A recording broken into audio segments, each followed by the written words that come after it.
want them to cease the payment of the 25% until they have shown them a roadmap or an arrangement as to how the remainder or the rest of that money will be paid.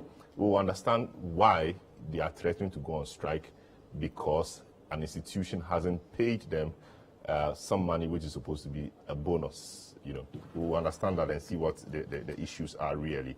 We will also briefly look at the matter of the DDE, the Domestic Debt Exchange Program. Ghana is undergoing a debt operation. Our debts have reached unsustainable levels, and the finance ministry and government are trying very hard to bring that down to some 55% by 2028. As we speak, our debt to GDP ratio, including debt of SOEs, etc., is around 105%, 125%, and that really is not good. It means Ghana cannot pay its maturing obligations. So as a result, government is asking all those with maturing bonds to exchange them for newer ones for a longer term. Individual bondholders have been the most difficult in this. Government eventually has said that it's voluntary, so they may or may not take it. Now, the pension funds, a very critical part of the whole thing, government initially added them to the first pack, and they threatened. Now, government around the 22nd of December said they were exempted because they had threatened to go on strike by 27th December. Now we're hearing that the government is saying they are still negotiating with them, but as far as they are concerned, it was a done deal. They are not part of it, and that should be it. So they issued a statement today warning that they have concluded the matter. There's nothing to talk about. There's nothing to negotiate. And so pension funds must necessarily be exempted. Indeed, some labor unions have been very harsh in their choice of words to describe what's been happening. We will look at that briefly as well whilst we deal with the Korle-Bu Doctors Association matter of 13-month salary. My name is Salom Adonu, sitting in for a regular host, Bernard Kokuable. We'll be right back after this break and then delve into the matters. Don't go away.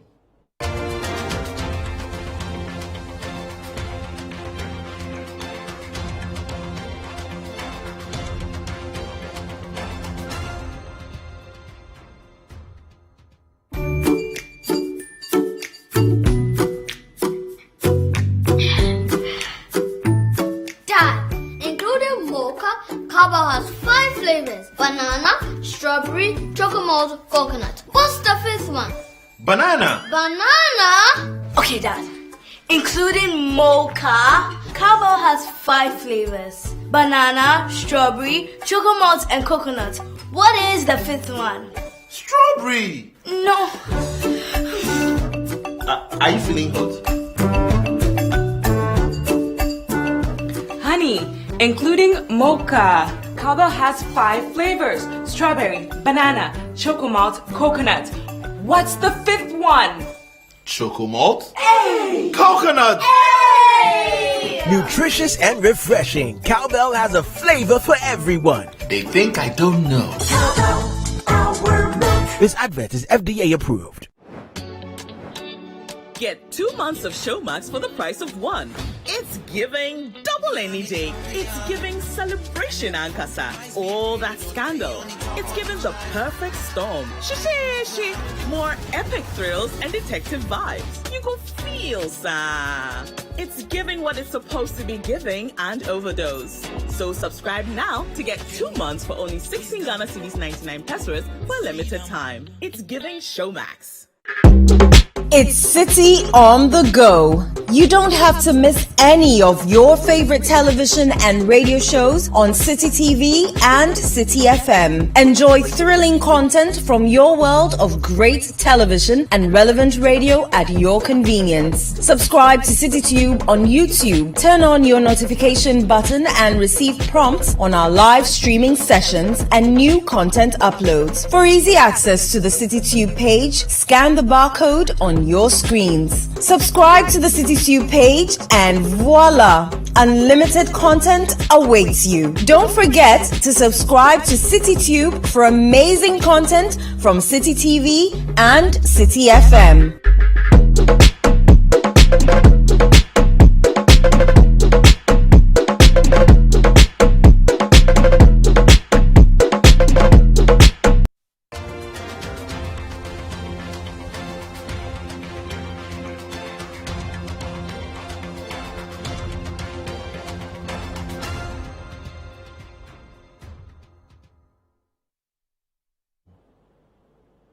You're welcome back to The Point of View. My name is Selom Adonu, sitting in for a regular host, Bernard Koku-Able. Tonight, we are looking at the Korle-Bu Teaching Hospital, Ghana's foremost referral hospital.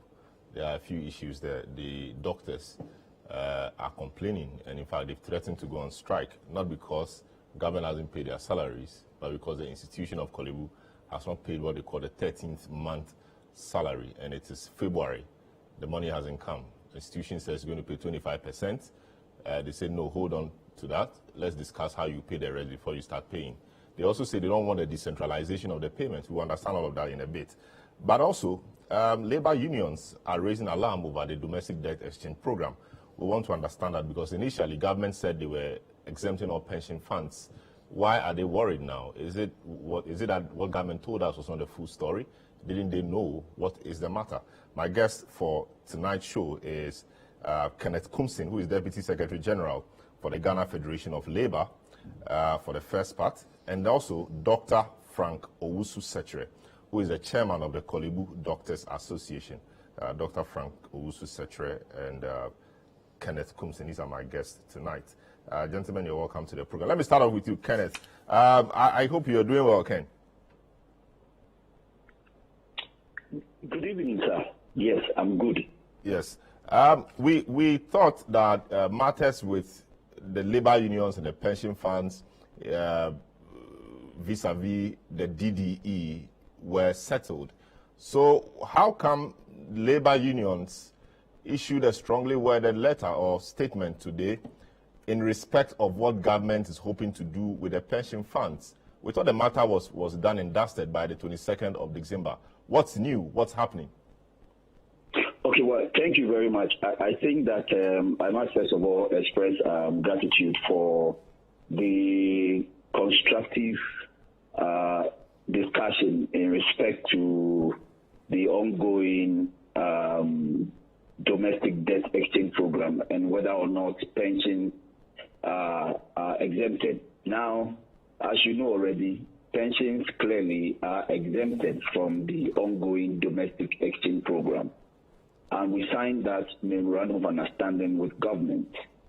And so we needed to constantly remind the parties that we are bound by that covenant, if you so permit. And so any attempt by any group of persons, be it agents of government or representatives of government, that appears to give an interpretation for which may be perceived as twisted, we have an obligation towards our members to correct that perception. And so the purpose of this meeting today, one, was to update the members of organized labor, which constitutes almost about 130 different trade unions, as per the engagement that we've had so far with government, and also to dismiss in no uncertain terms speculation that the pensions have been absorbed under the debt exchange program. So that is essentially the reason why we issued this statement. So it is a clear statement out there to assure our members, rank and file across the country, that the position of organized labor still stands unchanged, that pensions are exempted from the debt exchange program. I see that's quite interesting because one may think that because the matters had been resolved by the 22nd December, these things wouldn't come up at all. So do we take it that there is some lingering mistrust between the unions and government regarding what government may do with the pension funds, or in other words, whether government could renege on its initial pledge or promise to exempt pension funds?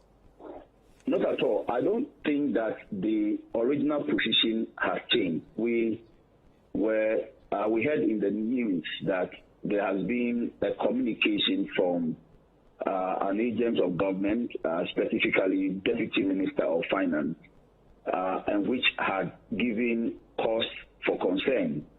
And our members had actually inquired to be updated whether or not the memorandum of understanding that was signed had been varied. So we needed to send that strong-worded statement to reaffirm that as far as organized labor is concerned, pension funds, first tier, second tier, third tier, both in the privately managed scheme and the publicly managed scheme, have been exempted, and it ought to be made clear. So I don't think that we need to be getting into the details of what was put out there. Our position remains unchanged, and that is that the pension funds are exempted. So that assurance needed to be communicated unequivocally to our members, and that's exactly what was done. I see. Did organized labor, or did labor, for example, make any suggestions to government about what it could do in the absence of pension funds to raise more money, or to save more money, if you like, as it hopes to undertake the debt operation? Of course, we know the individual bondholders and a few others, the banks, etc., put some suggestions or recommendations on the table for government. Did the unions do anything like that? Yes, we actually made some, because one of the clauses, or the clause in the MOU, was that the parties should engage to discuss what are the possible alternatives, having excluded the pension, for which government could leverage to still land at the 55% debt to GDP ratio. And it was also clear that in the interest of macroeconomic stability, the pension fund exemption that represented 1.8% shortfall, the parties agreed to have a conversation, a dialogue, to look for alternative arrangements. So we suggested to government that there's a need for a the critical adjustment measures to be adopted, which includes the expenditure of government, the size of government, the number of staff that the seat of government retain, some flagship programs of government that ought to be re-looked at in order to make savings, and also the need for government to reprofile the debt stock. In other words, look at which institutions have been categorized within the government debt stock, and whether or not those institutions that we know can stand on their own and can actually finance their debt on the strength of their balance sheet should be exempted from the debt stock which government is recording. So we gave quite a number of suggestions, and we believe honestly that if government looks at those suggestions, we would have the current debt volumes reduced, so we can land at the 55% debt to GDP ratio. So those are some of the things that we put on the table. However, government also had proposals, because we had a steering committee that represented 9 organized labor members, 3 from Ghana TUC, 3 from the Forum, and 3 from the Ghana Federation of Labor. We had extensive dialogue, we had extensive discussion, and then we even had a subcommittee that was mandated clearly to look at the various scenarios and proposals that we had submitted in the ones that government brought. So yes, there has been quite some engagement.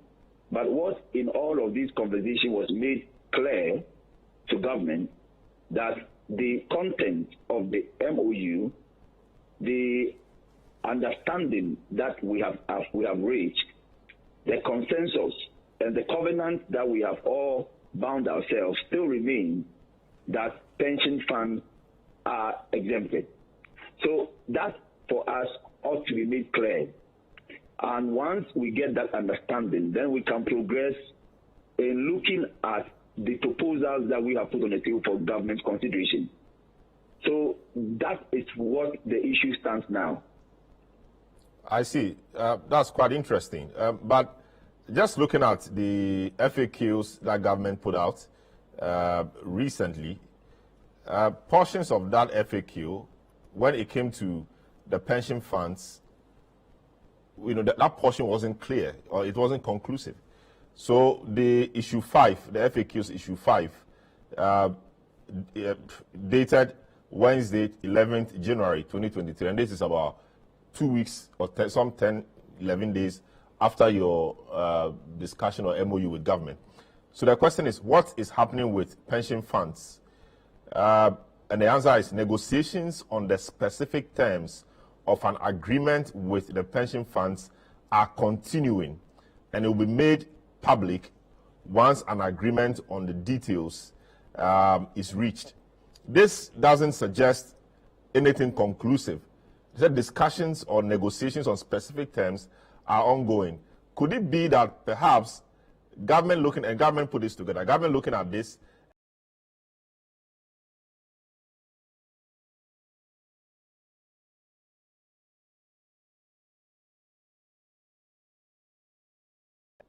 through which government could come again? Are these matters that are worrying to your members or to yourselves? So what we need to clarify, and I will be quick to make a distinction here. When you talk about the debt exchange program, that accompanies, whether you like it or not, some elements of haircut, okay? So you have an instrument that gives you an average of 20% coupon rate. The new coupons that have been issued gives you, it used to be 0% 2023. Now we are being told that the new coupons gives you 5%, and then an average of 9% till the maturity period. Now, if you talk about the pensions being absorbed under the debt exchange program, what essentially you are saying is that our current coupons are being swapped or changed for new instruments. So if that then will mean that you're going to suffer haircut, however you call it. But what we are saying is that the old coupons, the old instrument that we have remains excluded. So the position of organized labor is that if the average interest on pension fund is 20% average, that must be respected. So you cannot say that there has been a negotiation to come under, and the new bonds that have been issued, for that matter, losing that agreement that you have under the old bond. So that is what must be understood. But I must also be very straight to add that government at the technical committee level made some suggestions for the consideration of organized labor. And these were the three suggestions that government put on the table. One was to look at debt to equity swap. So debt to equity swap essentially means I have to give you a coupon rate of 20%. Because of the liquidity issue, I'm unable to meet that obligation. So can you now consider a strategic, or if you like, bankable state asset for which you would have equity and also enjoy dividend? Two is to also look at debt to equity participation, and this becomes a new government project, like for instance the motorway, the 6 lane that government wants to construct. So the idea was for labor to consider, and again, this is not part of the debt exchange program, I must emphasize. The third option which government put on the table was to look at what they call the debt to debt swap. So the understanding we had was so that if if your interest, your coupon is 20% this year, government says, look, I don't have the money, so I'm going to defer the interest till 5 years time, which is the maturity. Very well. And then you get a compound rate and so on and so forth. So these were the proposals the government brought on the table. So let me remind ourselves again that these were all proposals that government brought on the table for the consideration of organized labor. There has not been any covenant or agreement reached with government, for which reason we had even agreed. But again, as you rightly read, there was a need for us to engage government to look at alternatives. And today's meeting was to inform our members, to get their feedback, and then to give feedback to government. The meeting decided overwhelmingly that we should remain focused and stay with the memorandum of understanding that has been reached between organized labor and government. Very well. Thank you so much, Kenneth Kumsin, Deputy Secretary General for the Ghana Federation of Labor. Thank you so much for speaking to us this evening on the point of view. Wish you the very best in your dealings with government in this matter of the DDE. This is the point of view. We are live here on City TV and on YouTube at CityTube as well. Your comments are welcome via our WhatsApp lines that will be displayed on the screen for you. You can join us with your thoughts, and then we'll read them out to the rest of the world. Tonight, we're looking at the Korle-Bu doctors, the fact that Korle-Bu doctors have threatened strike, and as you just heard, labor unions also raising some alarm over the domestic debt exchange program. My guest, you just heard, Kenneth Kumsin of the Ghana Federation of Labor, and also my guest in studio, who is yet to speak, Dr. Frank Owusu-Sechere, the chairman of the Korle-Bu Doctors Association, KODA. The last time I knew KODA was the name of a musician. Dr. Owusu-Sechere, welcome to the program. Thank you. Yes, you just heard your colleagues, one of your labor union colleagues, talking about this pension funds and the domestic debt exchange program. Doctors, I know you also have your own pension fund management arrangement. Are you concerned about some of the issues that have been raised at all? Absolutely. Up until 31st December, I was a director of our pension fund. Okay. And when this issue came up, we had a lot of engagement, so it was quite refreshing for us to know that we have been exempted. You know, the communication that came through. So it was quite unsettling reading these, as they say, rumors. I suspect it is being given that prominence because rumors in this country almost invariably turn out to be policy. Yes. And that is the reason why we are having this preemptive strike. I see. So for me, I'm no more a director, but I think the current directors may be having sleepless nights over that because we thought we've ended that part. So I hope that both sides stick to the bargain so that we have quiet industrial harmony in this country, so to speak. All right. So we'll take a short break, return, and start dealing with the matters of 13th month salary and all the things that are coming with it. The doctors say they are likely to embark on strike from next week, Monday. And it's not as if you can go and say, okay, let me treat myself before I get sick, so that even when they're on strike, nothing happens to me like sometimes we do for fuel. When we hear that fuel prices will go up, we quickly go and fill our tanks so that we can survive a few days, at the old price. Healthcare is not like that. So it's an important matter if health people threaten strike. We want to understand really why they are saying so this time around. Point of view, don't go away. We'll be right back.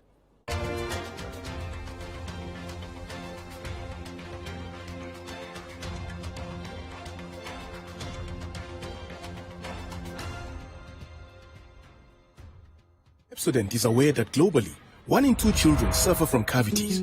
That's why by giving her Pepsodent, you're not only protecting her teeth, but also helping her grow up and thrive at every stage of her life with a healthy and confident smile, so she can succeed and achieve all of her dreams. Because every smile matters.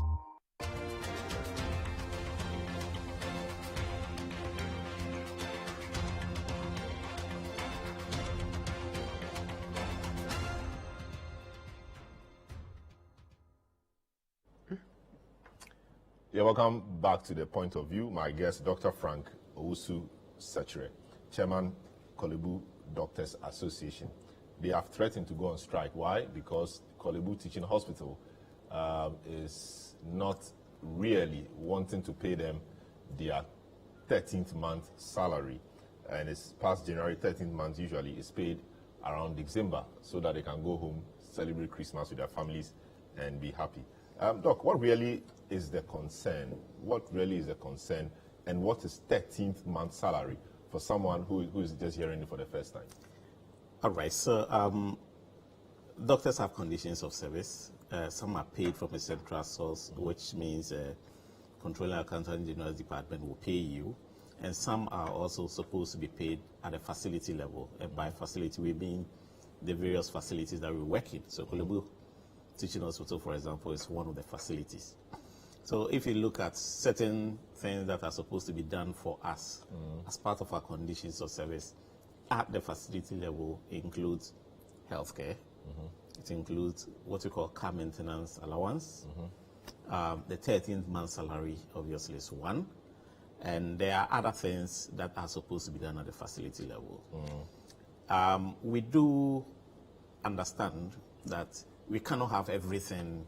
That is how come, since the conditions of service was codified and signed, it is being implemented in stages. So in 2019, we agreed with government about this allowance, the 13th month, which is the basic salary. It's not even your total emolument. It's just your basic salary, which is supposed to be paid to you as end of year benefit. Of course, they all go in to shore you up in terms of your finances.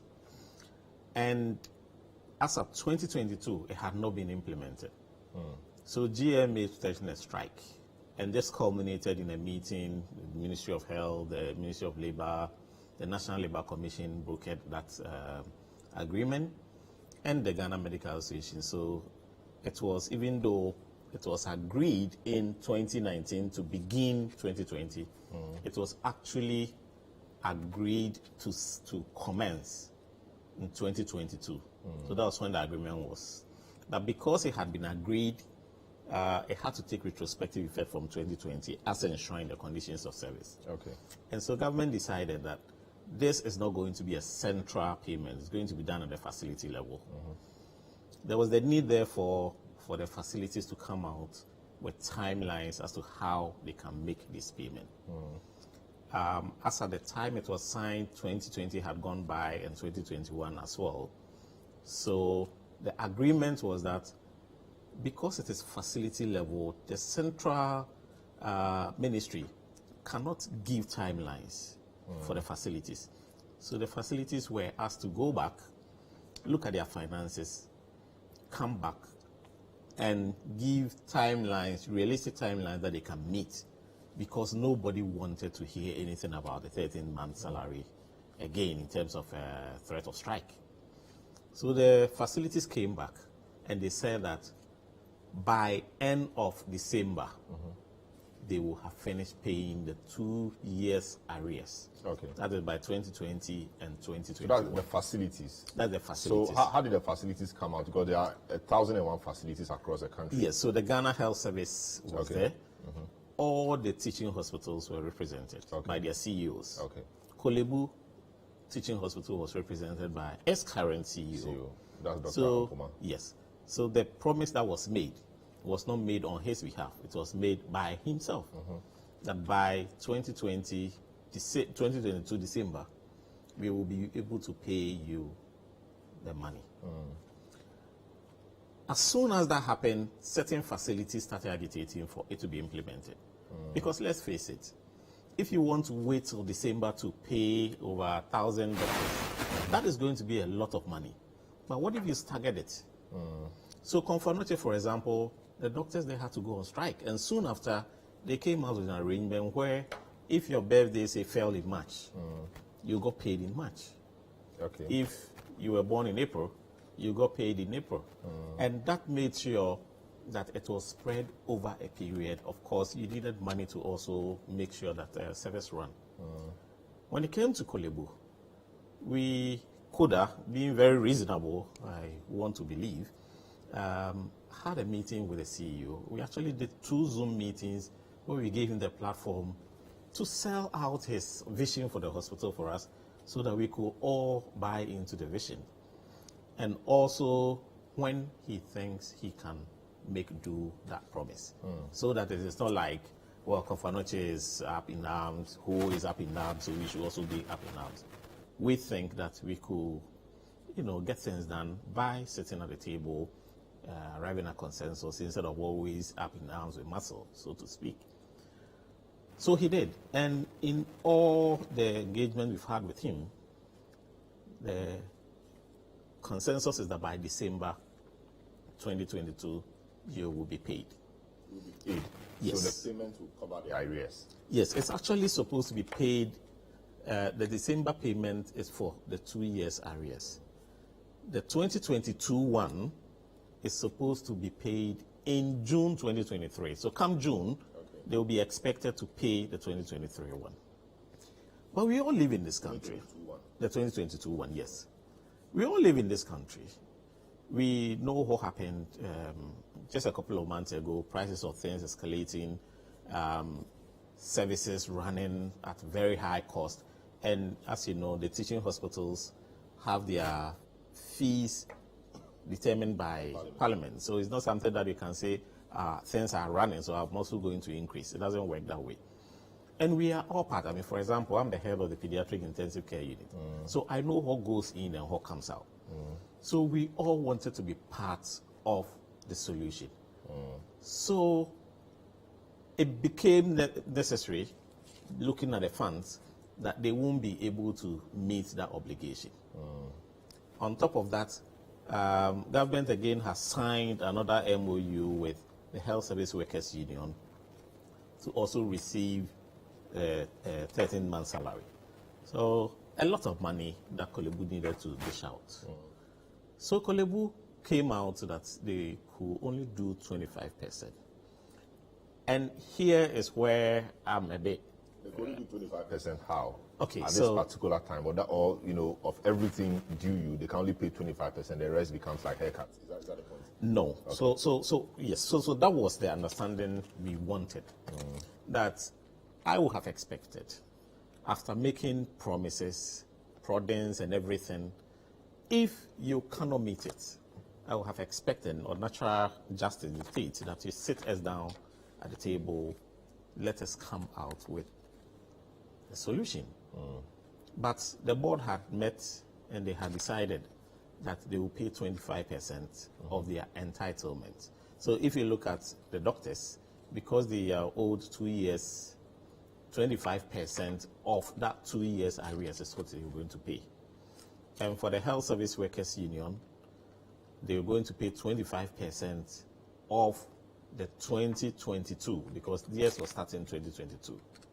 And there were other health workers that did not have the 13th month allowance, so to speak. But management thought it won't be good to leave them out. For example, the GRNA, nurses don't have it. It's only a matter of time they will also come on board. And so many other workers who all contribute. Health is a teamwork. So in principle, we are for it. We believe that, Edidija, as they say, hurts, Yeah. So if we are sharing it across, that is okay. In as much as we have been very happy to be part of that decision making, you have taken that decision. So be it. But because we have gone back and forth, if 25% is what you can offer, that's fine. Let us talk about how you are going to pay the remainder, the 75%. And that is what has brought us this far. We're not saying that pay us the 75%. But no. Could it be, so this money will be paid from the facility level? Yes. Which in essence means that the facility must raise IGF or uses IGF to pay this, because they are not going to be paid centrally from maybe controller. Yes. Do you think Korle-Bu has enough money to bear all these obligations? Does Korle-Bu have enough money to do that? Uneasy lies the head that wears the crown. I will not be able to speak for Korle-Bu. But I know that things are challenging. And that is how come, in principle, we want to be part of the solution. But we also don't want, you see, look at what is happening in the country. This DDE, where take it or leave it. This is what I'm offering. But That is not how things are supposed this to is be. voluntary. Oh, but you and I know that is not what voluntary is supposed to be, you know. So that is exactly the posture adopted by Korle-Bu management, which we don't think. I mean, we haven't been antagonistic in any way. When Konfanoche went to strike, we could have joined them. When WHO threatened a strike, we could have joined them. I want to place on record that it is only Korle-Bu out of the teaching hospital that has not made any payment. Only Korle-Bu. So Cape Coast has done it? Cape Coast has done it. Tamale has done it. Ho has done it. But Konfanoche has done it. Could it be that you guys are more? No, yes, we are more, but it's because we were reasonable. You see, now what is coming out is that there is no virtue in being reasonable. And that is dangerous. If we have to look at officialdom with suspicion, then you can only imagine. Let's say it this way: the Korle-Bu CEO, Dr. Ampoma, is a doctor too. Sure, so if this yes. happens, he also gets to benefit, right? Absolutely. So why do you think he will not want to pay something that he will rightly benefit to? No, there should really be a bigger matter, a bigger concern. That is a question I will want him to answer. But you see, you know, he said that Ghanaians will not be happy with you. My answer is that if I were Ghanaian, which I am actually, but if I'm not a doctor, I probably will also not be happy with the doctors. You see, there are two sides of the equation. Because the doctors are always coming up with one thing or the other. So now it's not as if government, it's not like government is not paid your salary. Government has done its job by paying your monthly salaries and some allowances and all of that. But now, 13th month, which is new to a lot of people, because we only hear these things sometimes in the private sector and high-performing institutions. Hold on. And Korle-Bu because is of a this, high-performing very well. I mean, institution. but it's a public Yes. institution, right? Yes, but it's Even a though high-performing autonomous, yes. institution. That You is see, fine. I work in Korle-Bu. I sit at the OPD and I sign medical claims forms for people working in government institutions. They have their health care taken by government. I work in you just told me that there was a healthcare arrangement. I work in Korle-Bu. When I'm sick, I go and buy my own medications. But you have NHIS. You can be on NHIS. You're a public institution. Why are you not on NHIS? I am on NHIS. Yeah, so go with NHIS. NHIS has got its own problems. I don't want to discuss NHIS here, right? But the bottom line is that the people that I signed a form for are on NHIS, but they are giving something extra so they can afford to go to the VIP wards, and you and I will pay. But me sitting at the hospital catching the infection from them, so I will have to pay out of pocket. Are you saying that they bring the NHIS card? But if they bring the NHIS card, how do you know that they have something extra? Because it's a card that comes with the code. Unless, of course, you say that they have signed on to private not health private insurance. Not private. See, I am at the pediatric intensive care unit. NHIS does not cover pediatric intensive care unit. Whoa. But people, of course, if you want to run an ICU with NHIS, but if it's an emergency, NHIS will cover it, right? It will not cover. No, I know what we will do. NHIS will cover hold on. What we will do is that we will not turn you away because you don't have money. We will save you, but the bill will come. It is not under NHIS. Okay. So what I'm saying is that there are people working in public hospitals or public facilities who have their children admitted to the PICU, which is not covered by NHIS, and they pay. When my child goes to the PICU, I pay. I work in Korle-Bu. So let us not, when we're talking about, you see, we can decide that, okay, then yeah, so we're going to go you said up as in part numbers. of the arrangement, there was Precisely. healthcare, 13th month, and then car maintenance. So Yes. if you say healthcare, what was the content of that healthcare arrangement? Yes, so it's supposed to be 100% coverage. No matter the condition. Precisely. No matter the condition. Yes, but it is not implemented. No, but Doctors but are not up enough. No, hold but that on. will collapse the hospital. We are talking about how reasonable we are. You see? But that will collapse the hospital. Why would Because that we collapse have the conditions, I mean, we see crowdfunding for conditions, for example. Some $100,000, some $50,000. If Korle-Bu is to bear that 100%, how many of those can it do? It is not Korle-Bu that is supposed to I mean, bear. the government. It is the government. Okay. But see, again, I sit at the hospital, people come and government pays that amount you are talking about for. And I cannot have it because it will collapse. It will collapse. It is not the organization. You see, look, it's not everybody. It's not. You see, let's not bring in politicians. The thing is that different facilities have got different conditions of service. Our conditions of service stipulate that I should get free health care. I know the difficulties, so I am not demanding it now. Okay. That is reasonable. That's being reasonable. Yes. When Komfo-Anokye went on strike, Korle-Bu could have said that, pay us. Yeah. We said, please look at your inflows, come out with timelines. It is because now there is no trust, because there is serious shift of the goalpost. And that is how come we have been forced to this. And I think Ghanaians should look at us from that perspective, that we could have done that a long time ago. Or even with this roadmap, you could have decided that come Monday, yes, because I can show you letters with timelines from Korle-Bu administration. If I show you this, 27th of January 2023, this is from Korle-Bu. Okay, this is not the only one. This is another one. So I can give you letters that show that there have been serious shifts of the goalposts. So if we were going to, as it were, go up in arms, let me say this way. So obviously there's been correspondences between you and management. Certainly. It doesn't appear to be working. How Yes. about maybe 2-3 of you leadership of CODA, one fine morning, you walk to the CEO's office, your colleague, walks to his office and say, no, this has been happening, we don't really understand. Let's sit around and talk. What's the matter? How can we help you do this? And you talk face to face. I mean, that could produce some more result than you sitting somewhere remotely, exchanging letters. Because it's not working. No, that is not how it works. So we meet. Hold on. We meet. We just don't write letters. This letter that culminated in this response, it happened on a Saturday with Korle-Bu, all the directors of Korle-Bu and leadership of CODA.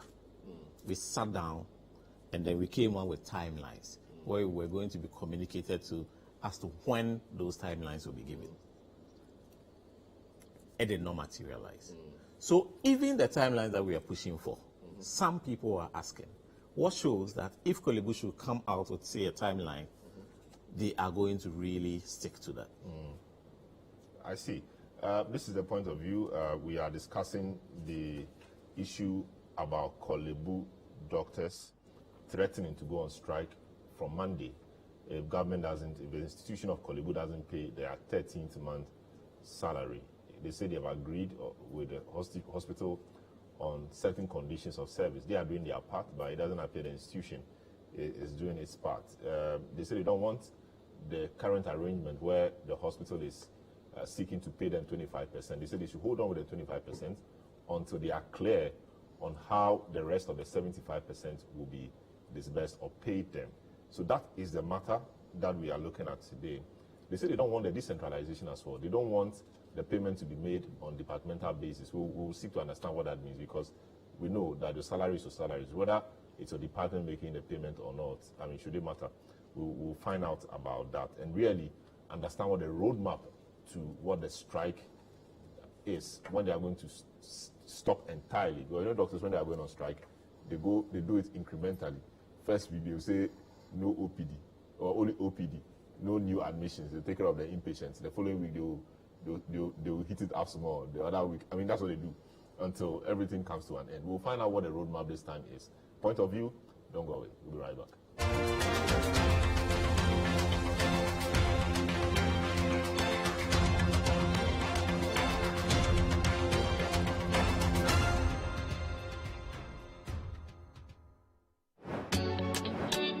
Get 2 months of Showmax for the price of one. It's giving double double any day. It's giving celebration Ankasa. All that scandal. It's giving the perfect storm. She. More epic thrills and detective vibes. You go feel, sir. It's giving what it's supposed to be giving and overdose. So subscribe now to get 2 months for only 16 Ghana cedis 99 pesos for a limited time. It's giving Showmax.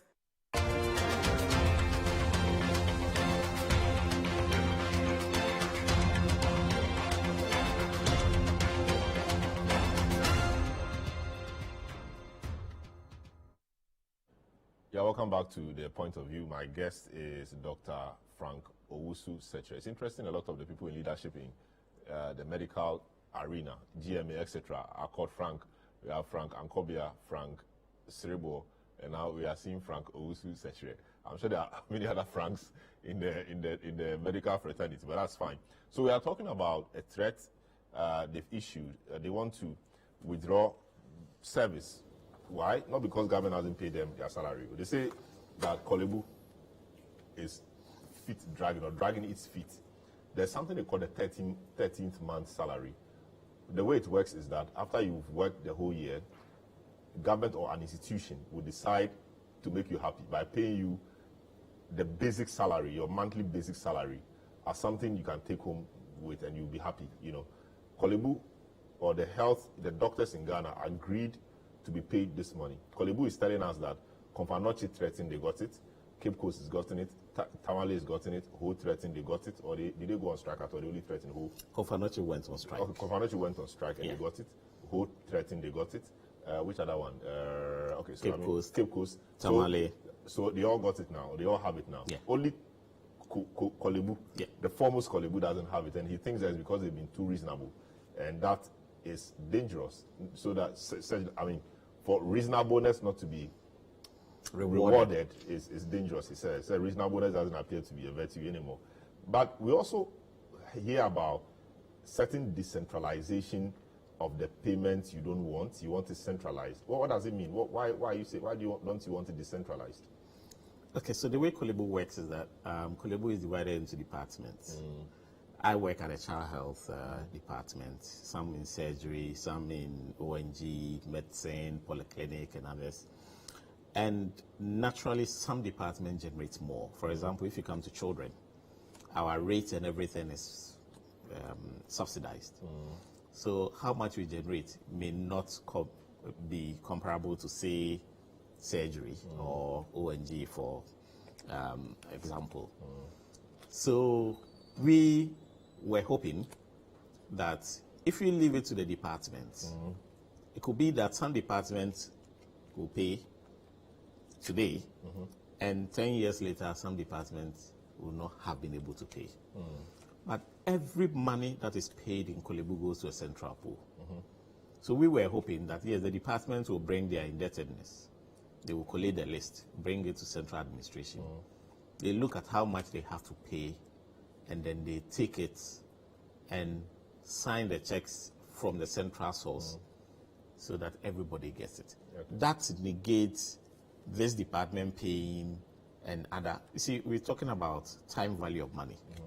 If you look at February, when Komfanochi people got theirs, so in essence, you don't think it's proper. Like, you don't have to be punished based on where you are working. Certainly. And there are some but is that a suggestion suggestion from management that it should be decentralized? Yes. The management knows this, so why would they suggest that it should be decentralized? Well, that is what has been done. So as we sit here, some departments have made some payments, whilst others are looking at their books to see.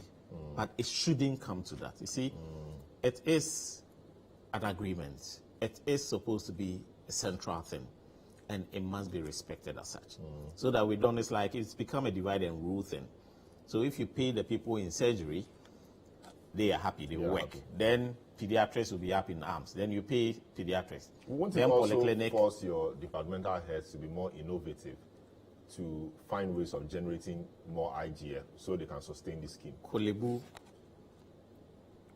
the problem with the teaching hospitals is that everything will have to be determined from Parliament, which doesn't make sense to me. I mean, if you ask me, but I guess we are running kind of social system where health is seen But we are as... told you are autonomous or semi-autonomous, which is which? You are autonomous. Which autonomous or semi-autonomous institution will have its fees and charges determined by another facility or another body? No, because certainly, I mean, if you go precisely, your health, you can't just leave it that way. Precisely, and that is why they just simply cannot generate more. I mean, the pediatric intensive care unit. But to be fair, government pays your salaries. Government pays other things. So the money that you generate, really, I mean, should be used for some of these things.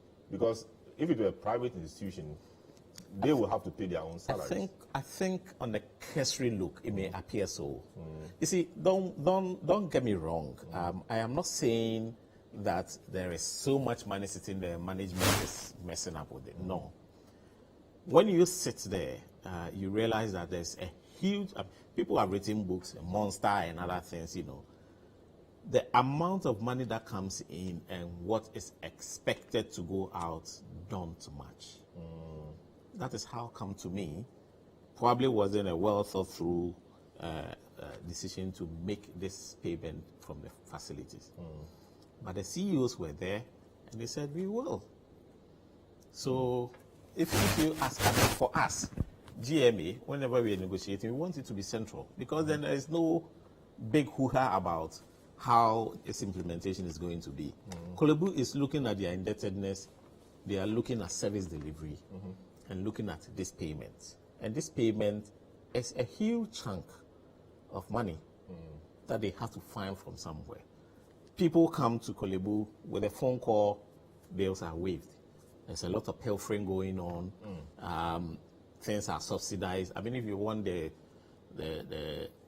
cheapest medications, you come and get it from Korle-Bu. And that is because of the way it's been structured. You know, it's like it's the last center. So when you come there, you should be able to get the best under very cheap circumstances. Or reasonable of course, circumstances. that is coming at a cost. And that is what is feeding into this. I see. And these are things we understand. So that is how come we just want Ghanaians to understand that we are not saying pay us everything.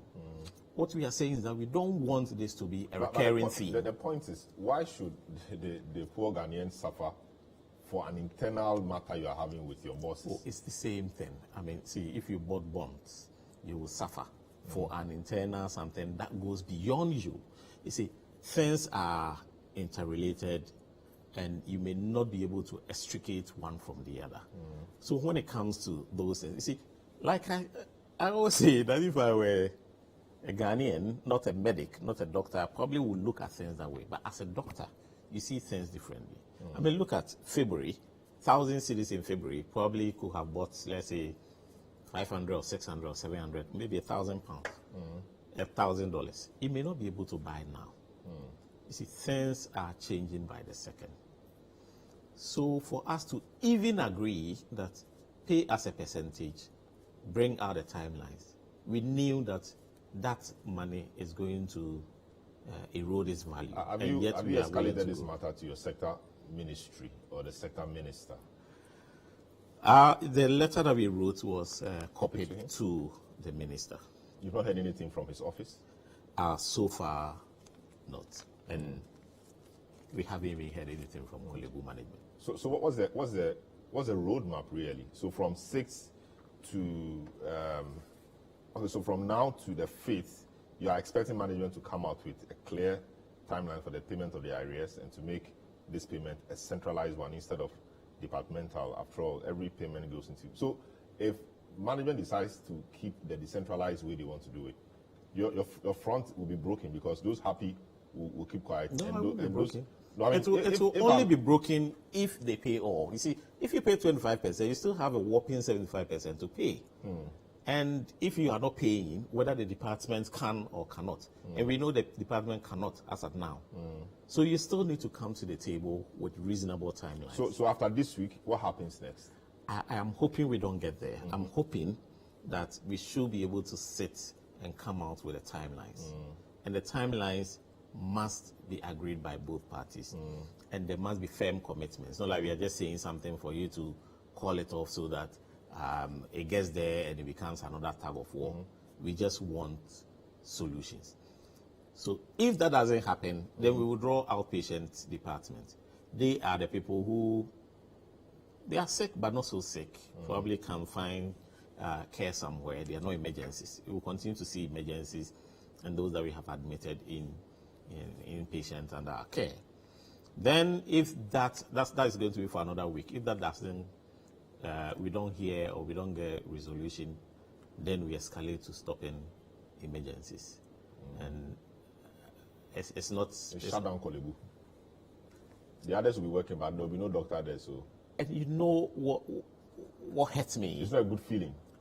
It's not a good feeling, but it hurts me because it is still going to dwindle the inflows. So why do we have to wait for things to get to this level? We are going to be worse off at the end of this. So we stand to gain everything by coming together, sit at the table, come out with reasonable timelines. A lot of your colleagues are leaving the country for greener pastures and for better conditions of service. Conditions of service include working tools even. Does that worry you? You are a senior member of the medical fraternity. Doctors, nurses, etc. They are moving out in great numbers. Does that worry you? And why are you in Ghana, or you're also contemplating joining the bus? A few seconds. Well, I was out there. I came back. And you came so back. if I want to go, for me, my umbilical cord was greener in Ghana. Not the grass was greener, but my umbilical cord was buried here. So I have some allegiance here.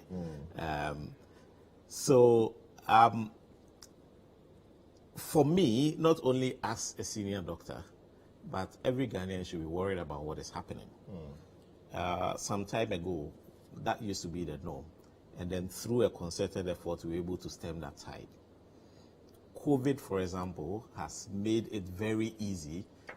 I was working in UK 2014, 2015. When I was coming, I decided to erase my name from the register. Voluntary erasure I went for, the GMC. As soon as COVID came, they reinstated me. If I want to go and work in UK now, I have my number. All I need is just buy my tickets and go start working. You see, that is why we need to have another concerted effort. That's like these kind of things, we shouldn't be talking about this. I am not saying that doctors or health workers are the only important group working in Ghana. No.